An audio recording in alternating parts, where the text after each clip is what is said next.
Hello everyone, আসসালামু আলাইকুম। আশা করি আপনারা সবাই ভালো আছেন। আমি অনেক ভালো আছি। আজকের গন্তব্য ছিল নোয়াখালী হাদিয়া দ্বীপে। তার জন্য আমরা সকাল সকাল বাসা থেকে বের হয়ে পড়ি। একটু জায়গা হাঁটার পর একটি সিনজি নিয়ে প্রায় 20 মিনিট পর এদিক দিয়ে রাস্তা এত সুন্দর, বলার বাইরে, না বললেই নেই। এদিক দিয়ে রাস্তা অনেক ভালো আর আমাদের এদিকের রাস্তা অনেক ভালো। চলে গেলাম সোনাইমুড়ি বাজারে। বাজারে নেমে যাওয়ার পর একটি রেস্টুরেন্ট দেখে এখান থেকে সকালে নাস্তা করলাম। নাস্তা করার পর তারপর আমরা সোজা চলে গেলাম বাস স্ট্যান্ডের দিকে। বাস স্ট্যান্ডে এসে টিকিটের মূল্য নাকি আমাদের একজনের জনপ্রতি 60 টাকা করে, তাই আমরা 9টি টিকিট কেটে ফেললাম।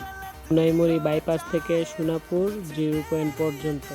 দেখতে দেখতে প্রায় আমাদের বাস চলে এসেছে, তাই বেশি দেরি না করে আমরা সবাই মিলে বাসের মধ্যে উঠে গেলাম। বাহিরের দৃশ্যটাই দেখেন, এইখানের পরিবেশটা এত সুন্দর, রাস্তাঘাট এত ভালো, বলার বাইরে। আমরা সবাই মিলে বাসের মধ্যে অনেক মজা ফুর্তি করতেছি, বৈশা রয়েছি।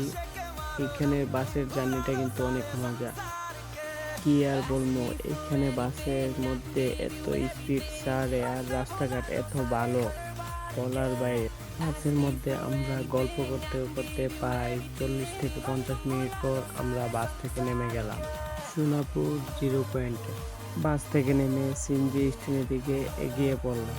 সিএনজি ভাড়া করে নিয়ে আমাদের জনপ্রতি ভাড়া 80 টাকা করে চলে গেলাম বইয়াহাট বাজারে। বাজারে নামার পর ভালো একটি রেস্টুরেন্ট দেখার পর সেখান থেকে দুপুরে খাওয়া দাওয়া শেষ করলাম। খাওয়া দাওয়া শেষ করে বাহিরে কিছুক্ষণ ওয়েট করার পর আমরা সবাই মিলে একটি অটো ভাড়া করে নিয়ে চলে যাব চেয়ারম্যান ঘাট। তাই বেশি দেরি না করে একটি অটো ভাড়া করে নিয়ে চলে গেলাম। আপনারা বাইরের দৃশ্যটাই দেখেন, এইখানে রাস্তাঘাট এত সুন্দর, বলার বাইরে। এদিক দিয়ে রাস্তা অনেক সুন্দর আর আমরা দেখতে দেখতে আমাদের মেইন গন্তব্যের দিকে এগিয়ে চলেছি।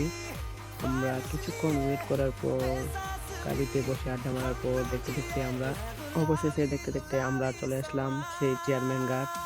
সেখানে নেমে এইখানে দেখেন অনেক দোকানপাট বসে আছে, এখান থেকে চাইলে আপনারাও কিছু কিনতে পারেন। এখান থেকে আমরা কিছু খেয়ে সোজা চলে গেলাম সমুদ্রের পাড়ে। সমুদ্রের পাড় এসে আমরা কিছু ছবি তুললাম, ভিডিও করলাম। তারপর সবাই যার যার মতো সমুদ্র উপভোগ করতেছে, নীল পানি, সমুদ্রের ঢেউ, চারদিকে ফেরি, লঞ্চ, স্কেট বুট, অনেক নানান ধরনের জিনিস রয়েছে এইখানে। এইগুলা দেখে সবাই বলতেছে এইখানে আর থাকবে না, অন্য একটি জায়গার মধ্যে চলে যাবে। যেই কথা সেই কাজ, তাই আমরা সবাই মিলে একটি অটো নিয়ে চলে গেলাম। এখানের দৃশ্যটা দেখেন, কত সুন্দর প্রকৃতির দৃশ্য। দেখতে দেখতে আমরা প্রায় চলে আসলাম সমুদ্রের পাড়ে। এই জায়গাটা আগের তুলনায় অনেক সুন্দর। সবাই সবার মতো সমুদ্র উপভোগ করলো, নীল পানি, সমুদ্রের ঢেউ, হিমেল হাওয়া বাতাস। সবাই সমুদ্র দেখার পর আমরা সবাই একটি জায়গার মধ্যে দেখে কিছুক্ষণ আড্ডা দিলাম সেইখানে বসে। এই জায়গাটা অনেক সুন্দর এবং এই জায়গাটার মধ্যে আপনারাও আসবেন। এই জায়গাটা অনেক সুন্দর, একটি সমুদ্রের জায়গা। এই জায়গাটা অনেক সুন্দর, না বললেই নেই। আজকের ব্লগ এইটুকুই। ভালো থাকবেন, দেখা হবে অন্য একটি ব্লগে। আসসালামু আলাইকুম।